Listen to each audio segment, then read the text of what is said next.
Hi, I'm Mark. And I'm Jerry, and we are the Military Collectibles Shop. Is that in stereo? I don't know. I think so. Well, welcome back to another episode of What's New at the Military Collectibles Shop. We were going to do a What's New at Craig's place, but we don't care. So what's new at the Military Collectibles Shop? A bunch of stuff. We continually get stuff in. Unfortunately, we're getting stuff in faster than we can process it. So our apologies to those of you who actually want stuff that we can't seem to find because it's buried. But we're working on it. We're getting there. We just got the new display cases in. They look awesome. So that was really cool. If you could see on the other side of this mountain of stuff, you'd see the new cases. But so we're very happy about that. But we got some new stuff in that we want to share with you. Again, an interesting smattering of different stuff from several different eras. So I will start. For no particular reason, because I'm here and it's here. Got in some Japanese flags. This is a nice souvenir flag. It's the Japanese raid flag that's been souvenired in memory of their occupation in Japan. So, both kind of cool and kind of a shame because the raid flags are harder to find than the standard meatball flags. But a nice piece of history with the dedication on it, silk, and it also came with a kind of standard Japanese rising sun, or as they were called, the meatball. Okay, and then moving right along, we got a political leader's hat. Was that the Orts, blue piped, or like the block leaders. They came in blue, black, red, and gold, and white. Yeah. Blue is the most common. Red is, I believe, the next most common. And then it gets just really rare from there. So, but always nice to find. Anytime you get a good, nice German World War II visor, I'm always happy to see those walk through the door. No, the later issue ones, the wreaths are made out of zinc, and they tend to lose their gold color to them. Yeah, sometimes you'll see that with the Eagles too, where it almost like, because of the zinc metal, it almost like pushes the finish off. But it's still a nice hat. Speaking of Germans, I got another party flag, two-sided printed. This is the guy's dad brought this one home. So it had been packed up, so we decided to part with it. But a nice clean flag, and we've got a lot of collectors who like nice clean flags, especially one of you out east. Talking to you, Snowman. Okay, let's see. We got this German helmet that the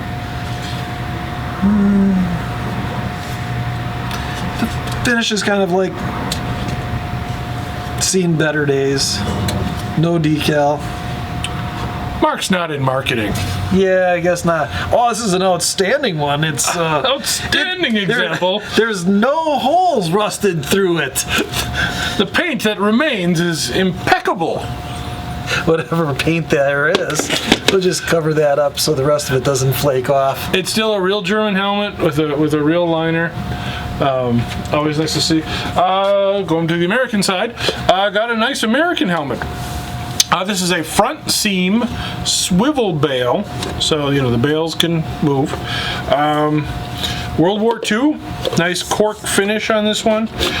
The liner's missing the top tie, but it's a nice early Westinghouse liner, and it's actually got a name in it. So that's kind of cool.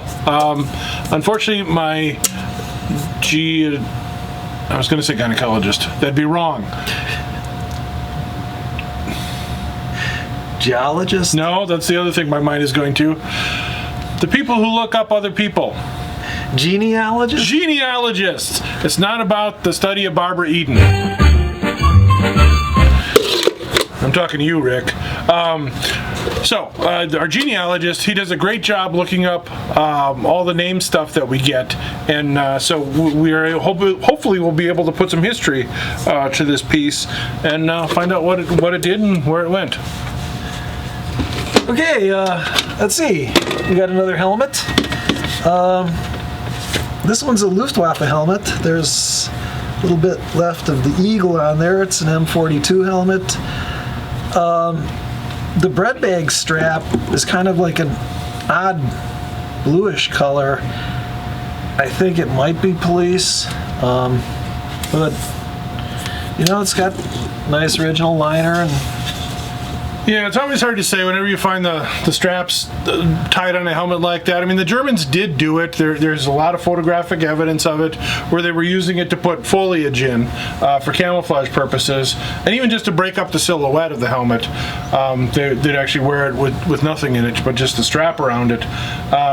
But it's also a collectorism, you know, so we can't say for certain, but this is how we got it in. Yep. That we can say.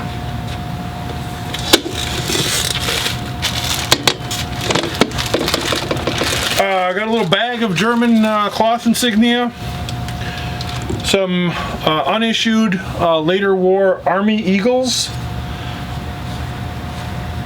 kind of the gray pattern. There was a sewn on the earlier one, like the M36 style. That's kind of cool. Then a couple of Luftwaffe tabs, officer Luftwaffe tabs, and a police tab. Yeah. You got the other ones. I was going to say tabs. Police officer, but it's not really a police officer. It's, you know. Sorry, officer. All right, we got another German helmet. That was kind of cool. Yeah, I think this used to be a Luftschutz helmet. This is a M40 combat helmet, but when they tested these helmets, it failed the test, and it wasn't good for combat use. What they did was they ran a bead around here, and this could be used for like Luftschutz, and then apparently the police needed helmets, so they took this away from the Luftschutz and repainted it and put police decals and used it as a combat helmet. I guess the police version of combat is a little weaker than the rest of the guys. Of course, they were the only police I know that actually had tanks. And so it's, you know... It's cool. Named. Yeah, it's a neat helmet. Decent liner. Kind of a weird color gray, too, that they painted it. Yeah. Kind of neat. Oh, this is kind of cool. I'm still researching it. I didn't know it was a grouping, and then I found out. So it's a bunch of loose insignia, but it started with the 101st Airborne patch, you know, Screaming Eagle, Old Abe, from Wisconsin. Just saying. The Airborne Command patch, also a nice World War II one. Lots of snowy white back. That's what we like to see. This caught my eye. It's the ETO ribbon, but it's got the invasion arrowhead. So I'm like, oh, that's cool. And the presidential unit citation, not a big thing. But then I found a set of DIs, and the World War II And then I found a DI, and the one that remains is a World War II. This one's actually a screwback. One, but it's a quartermaster, kind of that buff color with the light blue, and it has like both a wheel and a moon on it. And I wasn't familiar with the motto, Semper whatever. Look it up. Anyways, turns out it's the 426 Quartermaster Regiment, who was assigned in World War II to the 101st Airborne Division. So this is a little grouping. So I need to chase this back and see if I can find out who this actually belonged to, because there was also some officers' quartermaster insignia and some officers' rank in there as well. So hopefully I'll be able to find out who this belonged to and put some history with what normally would have just been been insignia that would have been scattered to the wind. Now it's a grouping. Oh, and while he's looking for more stuff, I have another German helmet. It seems it got some barbed wire stuck to it. It's Luftwaffe blue-gray. Hey, M35. You know, so it's been around the block. It's kind of neat. I'm not real sure about the barbed wire. I think you can research it, but you know, those are things that could have been added to the helmet at a later time. That looks like Wisconsin barbed wire. Yeah. German barbed wire is bigger. European barbed wire is just meaner. Well, still a helmet. That's still a helmet. Okay, just picked this up. This is cool. It's a white, well, kind of beigey PW. I was gonna make up something funny, but it's a prisoner of war tunic. As you may or may not know, a lot of Germans were captured early on in the war from like Africa and whatnot, and sent to the States. PW and the ass cheeks. Wisconsin, like many states, ended up hosting a bunch of German POWs. And the kind of funny thing is that the population of Wisconsin was heavily German, so a lot of them spoke the same language as these guys who were coming over, and we were able to. They worked on farms. They picked cherries. A lot of different places around the state had POW camps. I think there's actually a book called Stalag, Wisconsin. Yeah. Where they talk about the different German experience in the POW camps. So these pants were actually U.S. Army. They got U.S. Army buttons on them. They were bleached out. I believe this jacket was also bleached out. This is a World War I style jacket that was refitted, reused, but just kind of cool. It's something you don't see.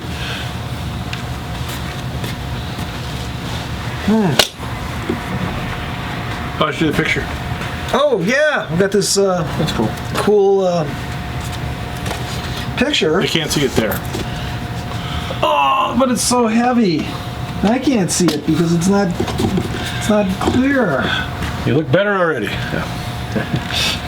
This is like a tour, an occupation of Japan, but it's from 1947, and it's like embroidered. It's really cool. All hand done. We started seeing these around the turn of the century. We'll actually find these from the Great White Fleet when they sailed around the world and stopped over in Asia and around there, Japan, China, those places. We'll also see the interesting thing is from around the same time period, we'll also see ones of these that were done for the Germans because they were also kind of sailing around the world. And so they would make these up as souvenirs to sell to the sailors. So you'll see ones with a German flag in them too. Those are really cool. But same big eagle kind of motif and that sort of thing. The interesting thing about this one too is it's actually a black sailor, which is something you don't find a lot of. So that's really kind of cool.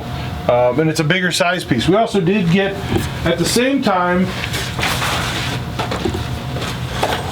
from the same guy, we got a little one. Oh, look at that one. Right. So there's the eagle's kind of covering up the flag. Occupied commemoration in Japan, 1947.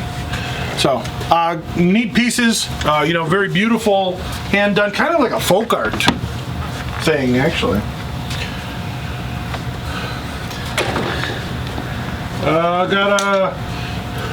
This is fresh in. Just unboxed it. A 36th division, 34th division. The Red Bull. Is it the 28th? No, it's not the 28th. Oh, you guys are gonna kill me. All my friends in Minnesota, Yeah. Oh well. It's You know what it is. Right. Yeah, the 34th. division.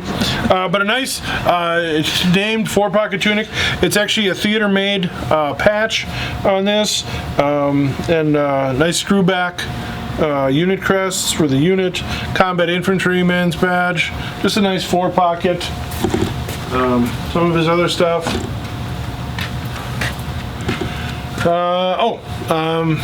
We got some... I ain't lifting the I'm big not one. lifting the big one. Nope.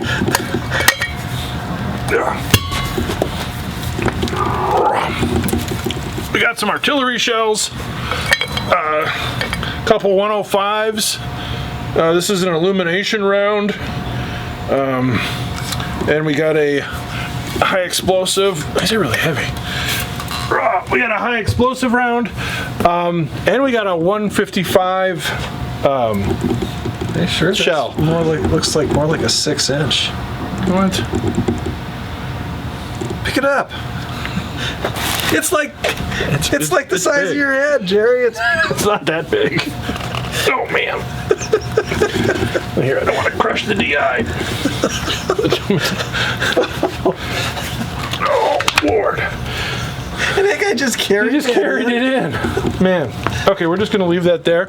It's big. I will show it to you in the cutaway shot now. Hey. Wow, that was cool.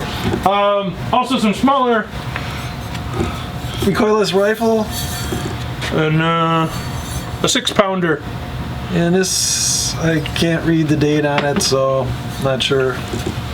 But still cool.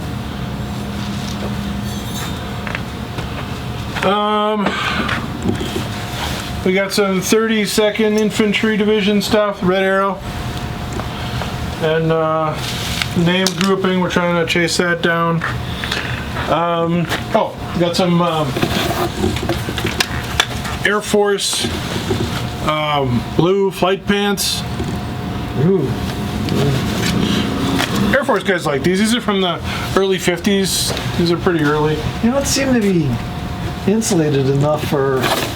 I think you Deer wear something. hunting. Well, yeah, nothing. Yeah, this is gonna be a cold weekend for deer hunting.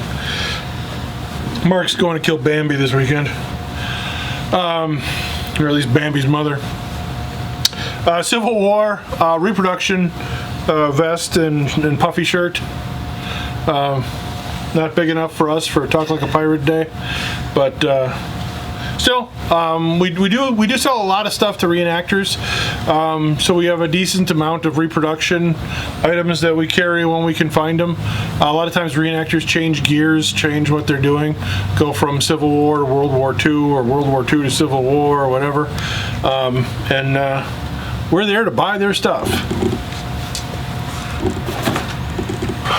Okay, I know we got more stuff, but this was the stuff that was here. So this is what we're sharing with you. All right. Anything else? I think not. I think that's it for today. All right. Well, thanks for joining us again. It's always fun doing these. We love hearing from you guys, and a couple gals, apparently, who actually watch this too. Wow.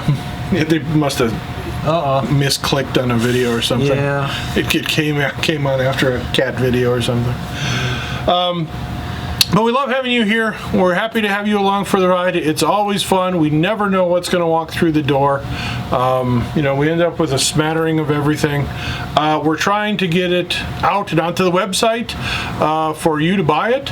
So www.militarycollectiblesshop.com or www.militarycollectorshq.com. You can always email us at militaryshop@yahoo.com. That's a lot of .coms in a row. Yeah.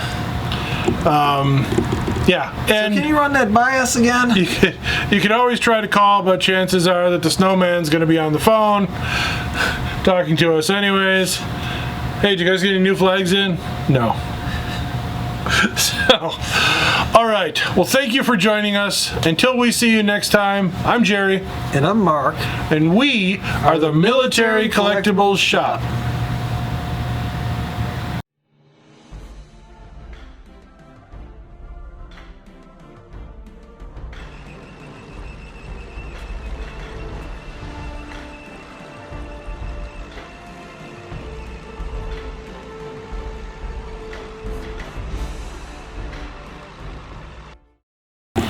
Hey, thanks for sticking around. It's actually Saturday. Mark's off deer hunting, or beer hunting, as the case may be.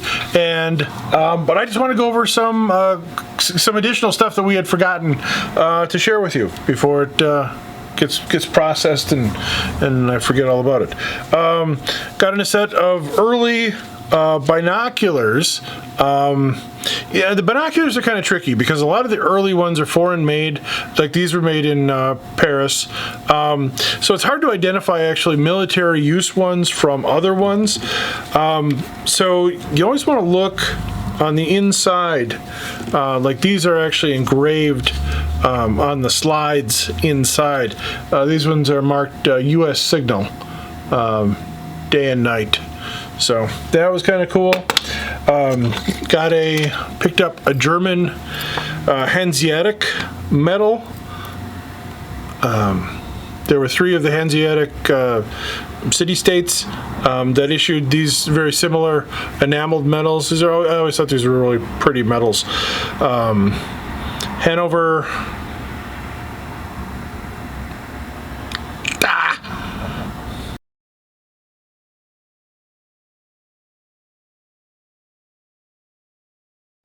Bremen. And the big one, which is this one, I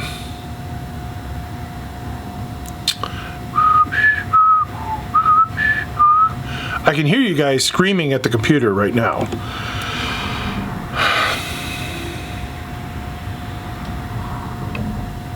Weitza is from there. Hamburg, right? Hamburg, Lübeck, and whatever the other one I said was. Bremen. Anyways, very cool, nice enameled medal. World War I, but I always like those. Trying to collect the whole set. I don't have the whole set. I think I just have more of this one. This one's the most common. We got in a nice group of World War II U.S. medals from an airman guy, a Purple Heart, the Distinguished Flying Cross, and the Air Medal, along with the ribbon bars that he wore. So nice, pretty typical Distinguished Flying Cross, Air Medal, Good Conduct, Pacific Theater, U.S. Theater, and the World War II Victory Medal. So that was like the interesting thing about this one is that this is an earlier version of the Purple Heart, kind of that 1932 style with the real flat enamel, and it's serial numbered on the edge. No name, as was typical for ones that were issued. Got a pair of M51 pants, a bigger size. Do I look good in green? Nice. We do sell a lot of gear and associated type stuff. And then just picked up a World War II Schluter front seam swivel bale helmet. This one's actually been modified with the later hook on it. So probably early 50s, again with the bright yellow staff sergeant striping, Sergeant Rock maybe, but actually named to the guy. No liner with it, but a decent enlisted rank painted helmet. Not complaining about that. That one will go in the Jerry collection. So I was kind of tickled to see that. Okay, I think that's really it for now. So, thanks for watching, everybody. Appreciate it. Appreciate hearing from all of you, or most of you. Love the emails, love the comments. We try to respond when we can. Keep the questions coming. As I mentioned, we will be doing a segment with some of the questions that we had gotten in. So look for that. If there's anything you're looking to see, or anything you think we should do, feel free to send us a note on that too. So, take care, everybody. Thanks for watching. Hope to see you soon at the Military Collectible Shop.